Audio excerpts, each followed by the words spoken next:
Nako, si Win Gatchalian mga Kadunatex press conference, hindi pa natapos now. Okay, marami yatang magagalit sa kampo niya mga Kadunatex sa statement niya to. Natatandaan natin natatandaan natin nung nakaraang araw, dinilit niya ang post sa impeachment threshold na kailangan talagang 16 out of 24 senators. Ngayon, kinwestiyon natin yun. Bakit niya dinilit? Si Sas Rugando Sasot, Alvin, at iba pa, ang daming nag-post patungkol sa dinilit niya na post. Okay? Ngayon, nagsalita na talaga siya mga Kadunatics. Nako, magagalit ang kampo niya nito.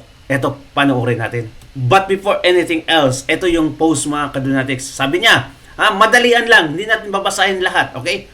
The 2/3 vote required to convict Vice President Sara Duterte is a constitutional mandate. It is not affected by any internal Senate leadership arrangement or dispute. Nako! At dito sinabi niya, with the Senate's membership fixed at 24, the conviction threshold is 16 votes.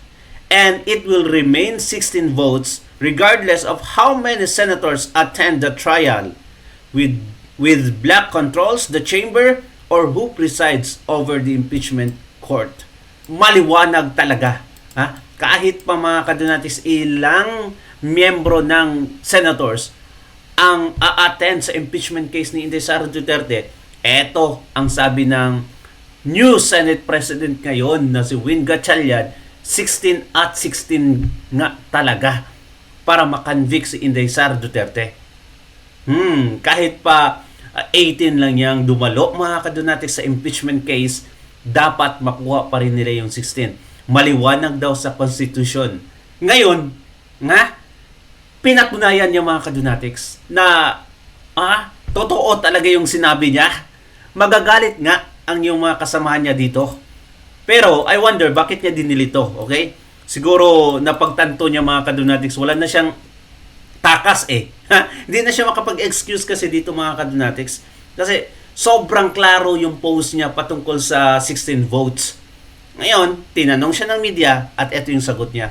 Napahaba tayo. But anyway, ito.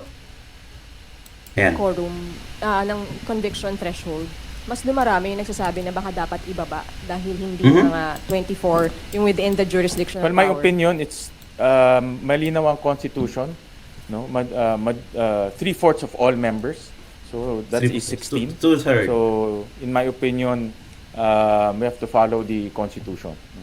And sorry, 2/3. Correction, 2/3 of all members. No, very clear ang constitution dyan. Pero Very clear ang Constitution dyan. 2/3 nga talaga mga Kadunatics. At, so, hindi niya iniba yung statement niya, pero binural lang niya yung post niya. I wonder, ano ang meron? Baka na-pressure siya mga Kadunatics, kaya dinilit niya yon. Pero dito, wala na siyang takas. Kasi nga, the screenshot, at na-disburse na mga Kadunatics yung post na yun. For sure, nakita niya kasi malalaking mga vloggers ang nag-share noon mga Kadunatics, na dinilit niya. So, walang takas. Mga Kadunatics, we don't appreciate Gatchalian because he is still a traitor, okay? Traitor mga Kadunatics kasi nasa Constitution talaga ang binanggit niya. Ang maganda lang, at least nakastick siya doon. pag-uusapan niyo yan, sir. Is the Senate Impeachment Court open to probably a motion para ibaba ang threshold? Well, I cannot predict kung anong mga I cannot predict kung ano yung mga issues na lalabas doon, but as far as I'm concerned, I will uphold what is written in the Constitution. Sir, sorry, so segue lang ako sa the Senate was under attack. Kahapon ng DOJ nag-press con, sabi po ni Okay, Senate under attack. Secretary Bida, the Senate was not under attack. Kayo po, ano ang I have to tingin read niyo the doon? final report, no? Ano ba yung context ng kanyang statement na yun? Alam ko very sensitive yung issue na yan, so I would read the final report. I'm not very sure kung yung statement na yan is out of a partial report or out of their discussion. But it's important for me na makita na yung final report. No? I've discussed this with members of the OSAHA. Nag-meeting na kami. Very sensitive topic yan sa kanila. No? Kasi sila Ooh. directly involved. So I don't want Okay. to discuss anything beyond what is coming out of that official report. In fairness to OSAA, no? And in fairness to the people involved rin. Sir, Wait, mga kadunatics. Okay. So, ilang beses sila nag-post at sinabi talaga nila sa mga interviews, mga kadunatics, na may threat talaga. Dinamay pa nila yung NBI. I mean, conspirator nila yung NBI na ay talagang may threat. Ngayon, nag-special session na wala agad yung threat, mga kadunatics. Tinanong siya dito. Ang sagot niya lang dito, mga kadunatics, I have to read the report first. What? Very sensitive daw sa mga wow! Dahil nagpatawag si BBM ng special session na wala agad yung threat. Ito nga yung sabi ni Senator Amy Marcos, mga kadunatics. Ngayon, dahil nakapag-session tayo, kahapon, tanungin nyo ang Black de Gatchalian, saan yung threat?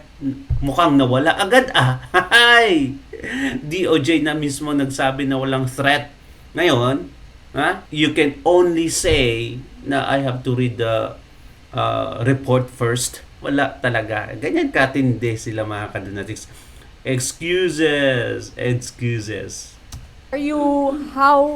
up to what extent will the Senate cooperate with DOJ, with NBI? Kasi sabi po ng DOJ, papapanagutin yung mga tumulong daw kay Senator De La Rosa to escape Ayan na. the Senate. Ang pinaka-importante sa akin, dapat independent at impartial investigation. No?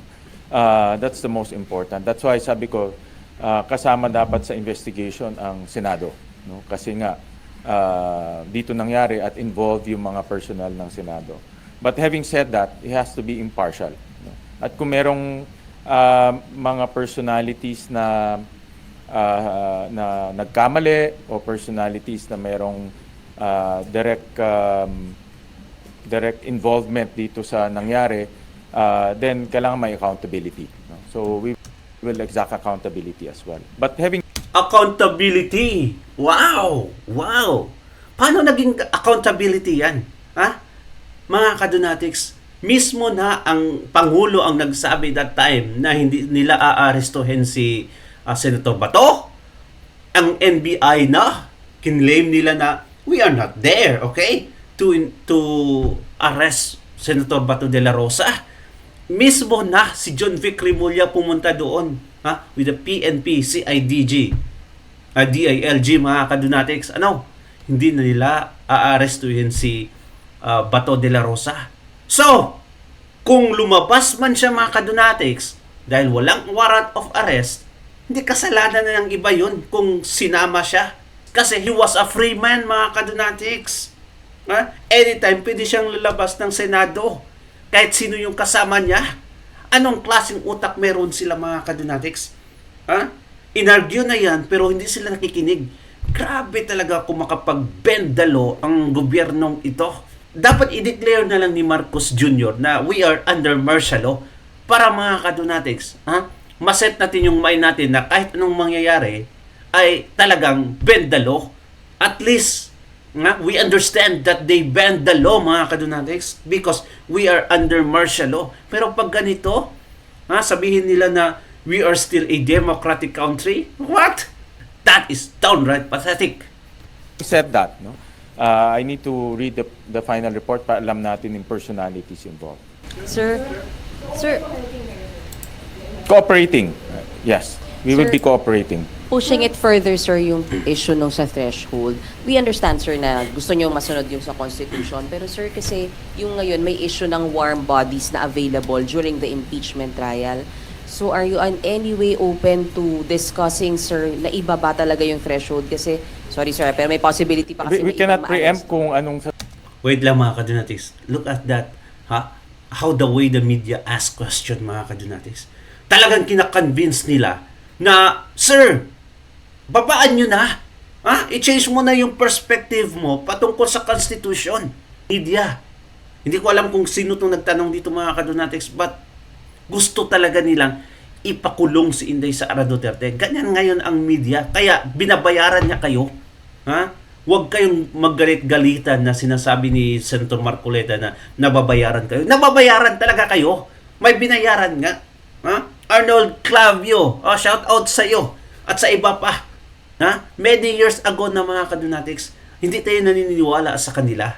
Para sa atin, mas maganda manood sa mga impartial mainstream media like the Billionaire News, Net25, DZAR, SMNI, at meron pa ba?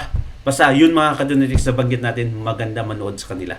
Sasabihin ng prosecution, we cannot also preempt kung anong sasabihin ng ibang mga senators. I can only state my opinion, no, on the matter. That even if lower yung number ng warm bodies, you will adhere to 2/3 of 24? Ako, at least my opinion, no. I don't know with the others, hindi ko kasi sila nakakausap on that matter. No. Ay, nako, nakaka-imberna, nakakairita yung nagtatanong mga kadonatics. Ay, sino kaya yun? Alright? Grabe. Na makausap niyo si Senator Alan Cayetano para sa inyong Senate presidency, knowing na siya yung pinalitan niyo at para sa mas united na Well, Senate? like ginawa ko kahapon, I reached out to all of the members, including the minority members on the floor. Kinausap ko si Senator Marcoleta, Senator Amy Marcos, Senator Lauren Legarda, Senator Pia. We had a very long discussion. Si Senator Bongo, yesterday, kausap ko rin siya. And that's why nga na-elect siya kaagad as chairman of the Youth and Sports Committee, no? Because yun naman yung kanyang advocacy. So, yan naman ang gusto natin, no? Makabalik sa trabaho. And even si Senator Joel yesterday, very clear naman yung kanyang direction is to go back to work. In fact, siya yung pinaka-productive yesterday on the floor, no? Sponsoring bills, sponsoring resolutions, and yan talaga ang trabaho namin, no? We have to go back to our normal programming. Pag ako dito mga kadonatics, if I'm one of the senators, ayaw ko makipagplastikan talaga mga kadonatics. Pag ayaw ko sa kanya, I will do my work, of course. Kung may kailangan ako na related sa work, obviously, may kipag-usap ako mga kadonatics, pero na okay na tayo, mga ganon, shake hands, bahala kayo.